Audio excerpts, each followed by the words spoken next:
Hey everyone, my name is Ashley Shaw, and I want to talk to you all today about the secret that gyms know about September that you may not realize, even though you are in the same industry, being in the fitness industry.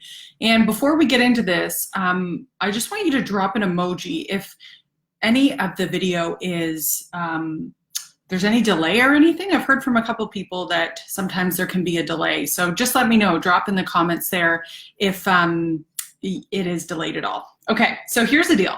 I used to work in a gym for, I guess it would be the last like 15 years I've worked in gyms. And there's something very beautiful about September. And so whether this is your first round in the fitness industry in September or it's your seventh, one thing that is so important is we sort of roll out of the summer and it can feel like things are really slow. I've heard from many businesses that August is one of the toughest months of their whole year. And this is just even with online marketing companies as well, not just specific to the fitness industry. And so what happens is we sort of roll out of August and we don't really feel like we have that momentum. But September is the biggest month of the fitness year. It is bigger than January. And the reason that it is the biggest month of the whole fitness year when it comes to working in a gym and in that sort of environment is that you're really swimming with the current. So I'm going to teach you three things. The first is swimming with the current. And so what I mean by that is that people are ready to get back into a routine. So I don't know about you, but August in the summer for me was really a little bit more inconsistent than I'm used to. Really feeling the need now as the weather is starting to change to get back into a routine. A lot of people have children, so it's like now they finally have that time again. Or they're starting to think about now that summer's over and I can't wear the flowy dresses and that sort of stuff, I'm gonna have to like sort of switch into my regular wear again.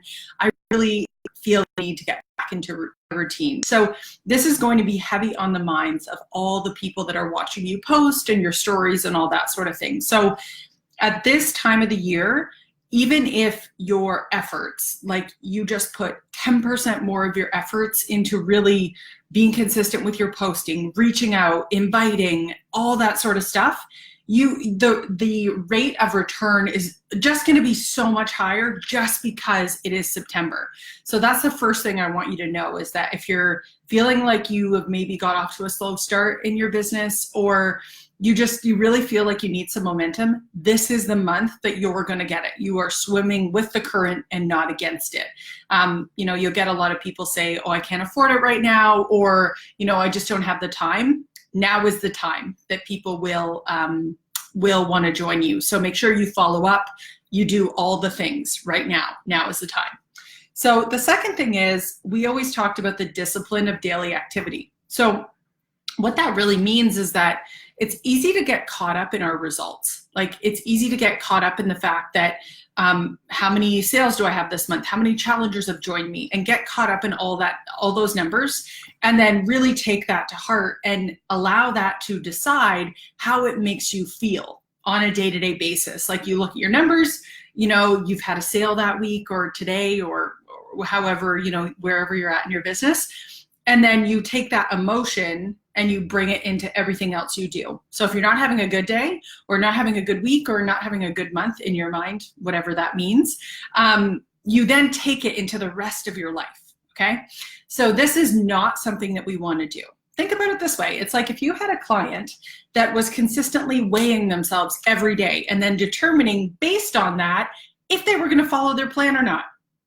You would definitely coach that person into not doing that, right? That is the exact same thing you are doing if you are looking at your numbers, looking who's responding, and then deciding how you're going to act based on that. So we always had something in the fitness industry. It was called your daily activity.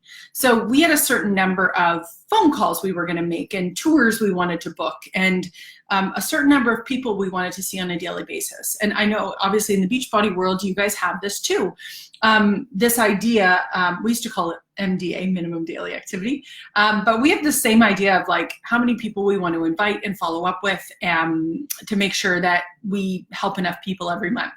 So that is actually your most important stat. And in a month like September, you don't want to miss any of those numbers on your daily basis. And the reason being is that the more lines that you have out there, the more people that you can really help, because you've already warmed them up. Because let's say, for example, you save all that activity till the end of the month, you're not warming that audience at all through the month. Like, at least if you reach out at the beginning of the month and you're following that discipline of what you're doing on a daily basis, those people now you've made contact with, it's going to be like playing on their subconscious and on their mind, that they should probably get back into a routine. Even if you've just reached out once or they've seen your stories, etc.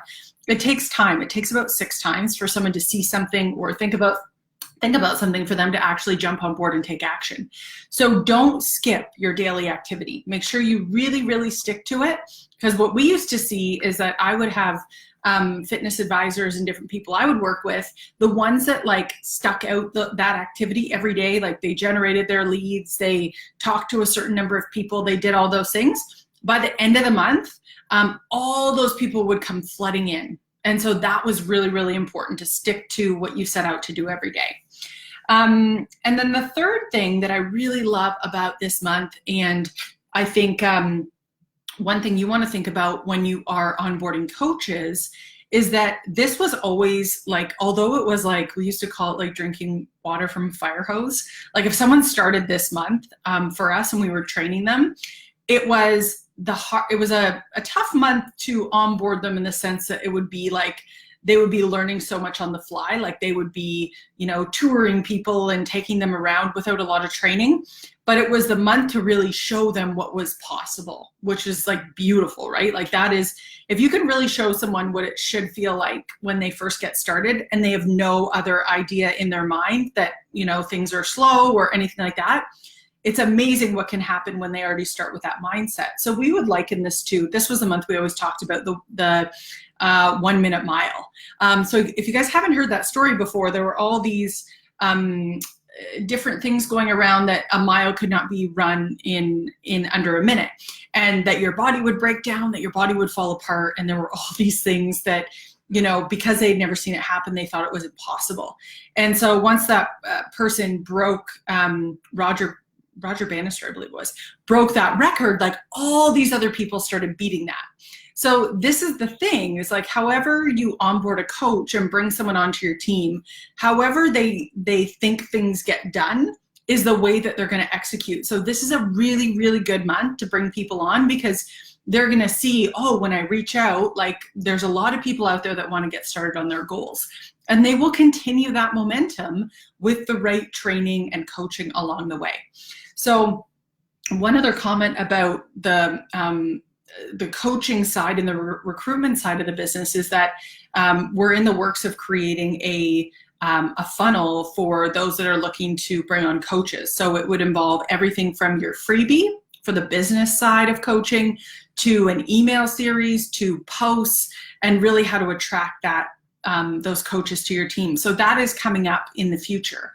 It'll be available next month. So that's super exciting stuff. But we really want to bring people on when they really see the potential of the business. And you've probably seen this before. You get these people that will join your team and your community, and they're like blowing it up. And you're like, what the heck? Like, how is this even happening? Well, in their mindset, like there's no limitation there. So they're just breaking through the glass ceiling over and over again. So those are the 3 tips I really want you to keep in mind for September. And that is definitely what fitness clubs and gyms know about September and how they operate their business. So be consistent this month. Don't skip a beat. You can really, this month can be so crucial in building your business and getting you to where you want to be. I'd love for you to drop your biggest takeaway below. If you guys, there was an email that went out last week about Shakeology and how to talk to people about if they say Shakeology is too expensive. So make sure you open up that email. It's been sent to everyone that is in Business Bootcamp, but if you didn't get it, definitely comment on this video here and I'll make sure you get a copy. And other than that, we have a really cool done for you. It's sort of like a pop-up pop-up plan happening for Instagram stories. So Michelle Gadd and I have collaborated on an Instagram story 30-day done-for-you plan, which includes a morning post. It includes what to post in the afternoon, and then an evening post. So you get like 2 images, and then what sticker to put on them. Like, is it a poll? Is it a comment? Like, what is it? So it really just takes out that work behind it. So we thought we would collaborate together and check this out, see how it works, and yeah, just to try to take some things off your guys' plate. So that is all, my friends. I will be back a little bit later this week with a quick tip episode. I'm going to talk about freebies and how to collect emails when you don't have a website. So thank you guys so much for tuning in, and I will chat with you a little bit later. Hope you guys are having a great start to your week.